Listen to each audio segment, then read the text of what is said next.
গন্তব্য স্টেশনে পৌঁছানোর আগে রাতের ট্রেনে ভ্রমণকারী যাত্রীদের জন্য রেলওয়ে ওয়েক আপ কল গন্তব্য সতর্কতার সুবিধা শুরু করেছে। গন্তব্য সতর্কতা কি? এই বৈশিষ্ট্যটির নাম গন্তব্য সতর্কতা।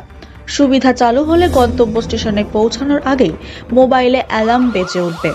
বৈশিষ্ট্যটি সক্রিয় করতে সতর্ক টাইপ করার পর পিএনআর নম্বর টাইপ করতে হবে এবং পাঠিয়ে দিন 139 নম্বরে। 139 কল করতে হবে। কল করার পরে ভাষা নির্বাচন করুন এবং তারপরে 7 ডায়াল করুন। 7 ডায়াল করার পর পিএনআর নম্বর ডায়াল করতে হবে। এরপরে এই পরিষেবা চালু করা হবে। এই বৈশিষ্ট্যটির নাম ওয়েক আপ কল। রিসিভ না হওয়া পর্যন্ত মোবাইল বেল বাজবে। এই পরিষেবা চালু হলে স্টেশনে আসার আগে মোবাইল বেল বেজে উঠবে। আপনি ফোন রিসিভ না করা পর্যন্ত এই ঘন্টা বাজতে থাকবে। ফোন পাওয়ার পর যাত্রীকে জানানো হবে যে স্টেশনে আসতে চলেছে।